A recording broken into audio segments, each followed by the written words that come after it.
And just like that, 2025 is a wrap. This year has been a pretty good year for cinema, I would say. We've gotten some banger standouts of the year, and even though there have been some underwhelming flops, overall, I think that it was a success. However, out of all the movies I saw this year, which ones were the best, and which ones should have been skipped altogether? Well, those are the answers I'm going to be answering in this video. So, stick around and find out. Alright, last place. If you've heard anything about this movie, this shouldn't be a shocker. Pun intended. The Electric State. This is, in my opinion, the definition of a 2 out of 10 movie. I mean, wow. First off, I went in with pretty high hopes. Joe and Anthony Russo directing. They were the masterminds behind Winter Soldier, Endgame, Infinity War. The movie was terrible. I mean, atrocious, okay? I mean, the cast was star-studded. Chris Pratt, Millie Bobby Brown, Ke Kwan, however you say that guy's name. But to be honest with you, the performances were mid, which is actually kind of a compliment considering how bad this movie is. This movie has its own personal quest, it feels like, to go under your expectation in every way. I mean, the concept they had was actually pretty cool and could have, made for an awesome movie. They didn't deliver it on it at all. I mean, the Isaac Carlton video I watched was more entertaining than this. This made me want to fry my brain. And most people don't even remember this came out this year. I surely didn't. I mean, it came out in like freaking March or something, so it was a while ago. But that's not because, it came out so long ago. That's because this movie sucked. Electric State, horrendous. Even though they had my goat, Ke Kwan, they kind of wasted him. 13th, Truth and Treason. Personally, I find this movie to be a 5 out of 10, which is on my scale at least average. So it's not a compliment, but it's not really, an insult either. Which is kind of how I would describe this movie. In my opinion, it's a nothing burger of a movie. There's really no substance, in my opinion. I mean, sure, there's the characters, there's the plot. But even though it's earnest in its attempt, it ultimately feels small and just straight up forgettable. Overall, as much as I hate The Electric State, I at least have stuff to say about that. This movie, I'm completely blank on. I mean, I watched the whole thing, but yet there's nothing I really care to say. I mean, for an Angel Studios film, I guess it's pretty good, but, no matter where it comes from, that shouldn't be an excuse for a underwhelming output. Number 12, The Thursday Murder Club. Okay, this movie is a very fun film. I'm just gonna say it, okay? I don't care what the haters say. It's a fun movie. Even if the mystery kinda sucks, the cast carries this film by a lot. I mean, don't get me wrong, the humor isn't outstanding or anything, but its vibrant visuals and quippy dialogue honestly just provides for a nice viewing experience. Plus, it's free on Netflix, so And sure, while it doesn't accomplish the feats of like a Knives Out movie, which trust me, we'll talk about Wake Up Dead Man later in the list, this movie, overall, is just a fine crowd pleaser. Turn it on some random Thursday night. you get the joke. And you might actually find yourself enjoying it. Even if it's just a, 6 out of 10er. Speaking of 6 out of 10ers, Captain America Brave New World. While this movie wasn't bad, it is the epitome of disappointing. I mean, dude, the trailers that first released made this movie look so freaking hype. Harrison Ford, Red Hulk, all the vibes were giving Winter Soldier. It was looking like we were going to get peak. It did not deliver on that at all. I think its main issues, well, even though pretty much everything in this movie is an issue, in my opinion, is its poorly written characters, especially the protagonist and antagonist. Captain America it doesn't feel like he goes on any journey in this movie. I mean, there's like a small little talk about using the serum and not, but that was kind of already went over in Falcon and Winter Soldier, which honestly would have worked better as a movie, so I don't know why they wasted the show on that. And then the antagonist of this film, and it's not Red Hulk, by the way, if you haven't seen the movie. It's a different, much more ugly character. He does nothing. He's not intimidating at all. His ultimate plan is weird and contrived. And while Red Hulk is utilized pretty well, it's not worth watching the movie for. I'm sorry. I went in with such high hopes, And overall, it's just an alright movie. I mean, it's not terrible by no stretch of the imagination, it's still Marvel, it has its, it has its, iconic stuff. But overall, wow, this was my least favorite comic book film of the year, by far. Number 10, Jurassic World Rebirth. Now, in my opinion, the Jurassic World Park, whatever, franchise peaked with Jurassic Park in 1993. However, if the franchise continues with this level of quality, I won't be mad with it continuing. I mean, sure, it's like a 6.5 type movie. However, it's fun with some good action.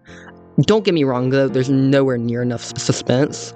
I think somewhere around the, Jurassic World era, they switched out the horror elements for action, which doesn't always work super well, especially because the characters, while they work for what they're, used to accomplish, they're ultimately super forgettable. Unlike, Jeff Goldblum in the first one. Oh my gosh! Anyway, this movie, I think, is on the verge of alright to good. I mean, I liked it a lot. I thought the action was cool, the family dynamic was cool. But it did feel like a little reset for the franchise. And even though it's not the strongest start, if this is where we're going, I'm all for it. Number 9, Five Nights at Freddy's 2. Now, this movie, in my opinion, is worse than the previous 3 I just mentioned. However, I put them above that on the list. Why is that, you ask?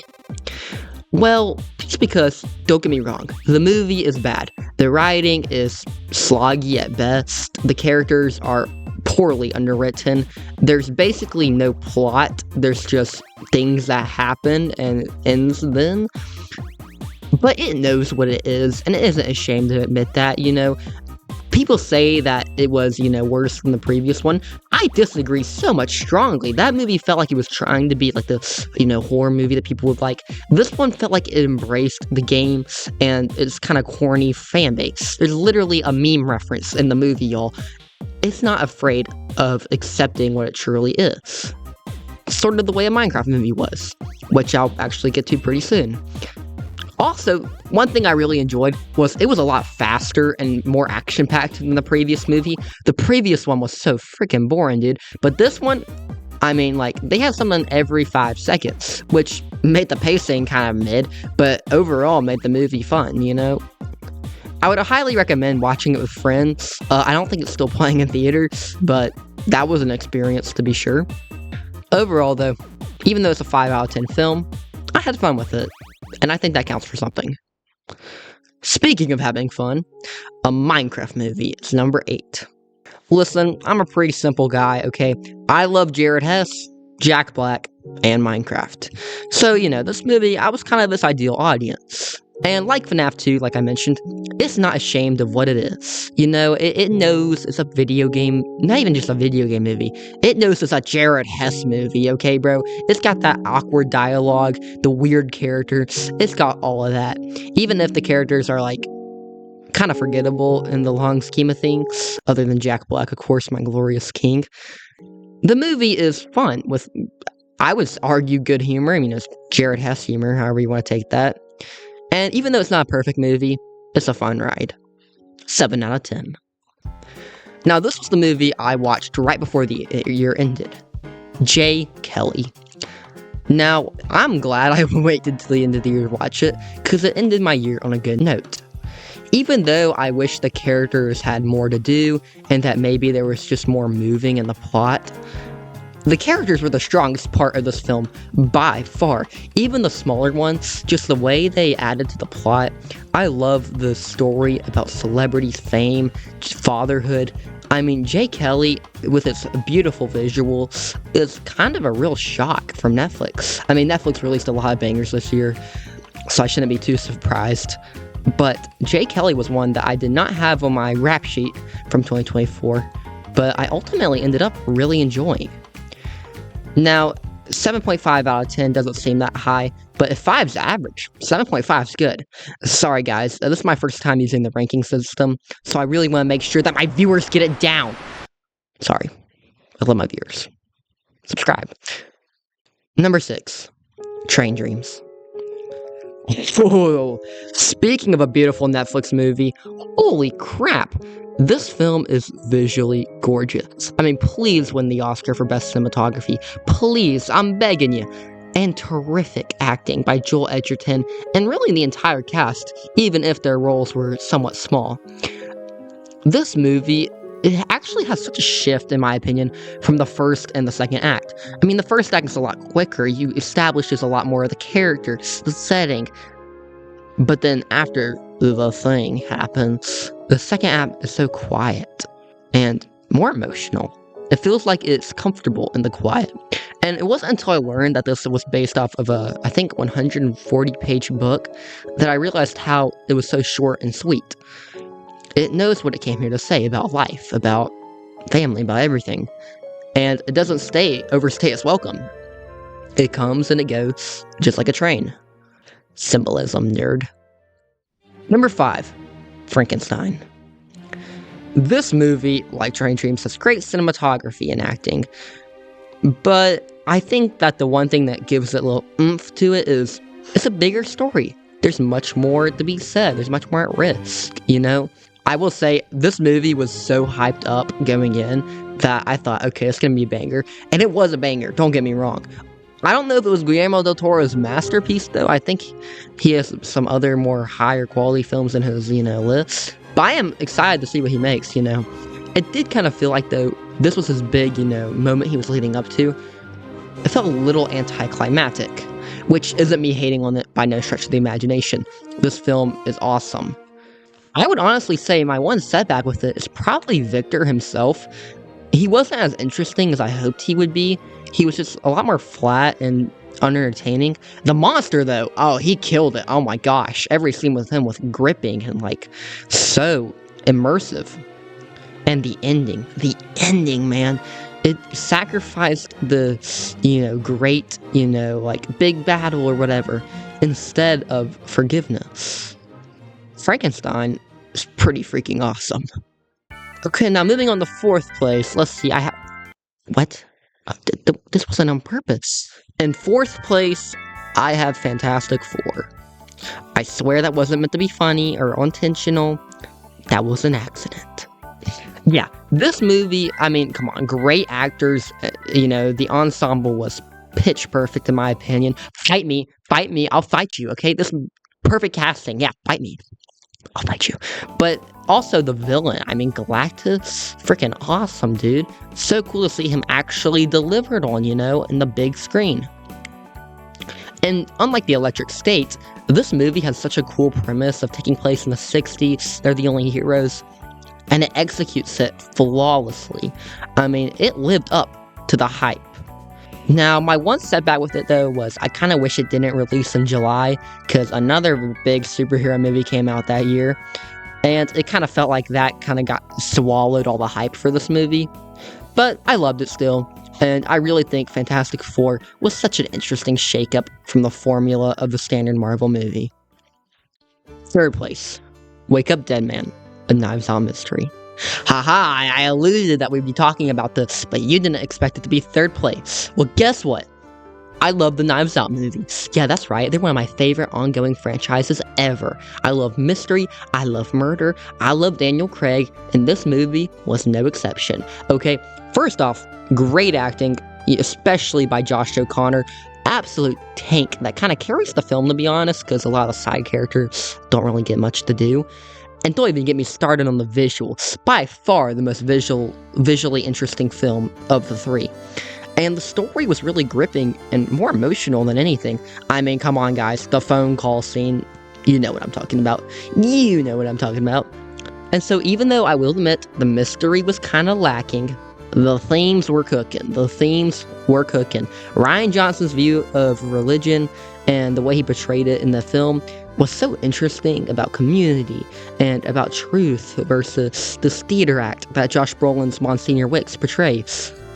Dude, Wake Up Dead Man shocked me with how much I enjoyed it. Also, Jeremy Renner was in it. Number 2, The Thunderbolts, with the asterisk. Okay, this film was the shock of the year for pretty much everybody, okay? No one expected all these dooky little side characters to come together and create such a banger film, okay? I mean, Marvel actually didn't even really hype this up, I feel like, if I'm looking back. I remember them hyping up Captain America and Fantastic Four. This movie fell kind of under the radar until we watched it and everybody discovered, oh, holy crap, this is peak. I mean, come on, guys. And the thing that carries it, even with this weird pacing, is the character. Come on, every one of them going through this journey that ultimately climaxes with the villain, which love Sentry in this movie and what they did with him. I mean, it doesn't get more perfect than that. I'm really interested to see what the director does with the X-Men now that they've tapped him for that. I hope he doesn't make it as grounded, but overall, the Thunderbolts. What can I say about it that hasn't been said? It's awesome.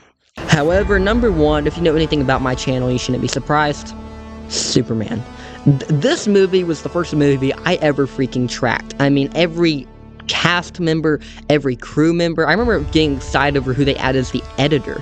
Why does that even matter? Sorry, editor. I'm actually one too. This movie fully embraces the comics. It's not afraid at all. And as someone who reads comics, I love that. I thought the vibrancy was awesome. It may be not perfect pacing, so it's not perfect, but it's a freaking good movie in my opinion, and that's what I wanted. I love Superman. Hopefully you do too. Anyways, that's gonna be a wrap on my 2025 movies I saw this year. I know I haven't seen a lot of them, you know, Wicked for Good, Sinner, one battle after another. Gotta be honest, I'm just kind of waiting for the price to go down or find a good time to watch it. I swear I will before Oscar season, I swear I will. Overall though, hoping for 2026 to be a good year. Thanks for watching, and I will see you in the next one.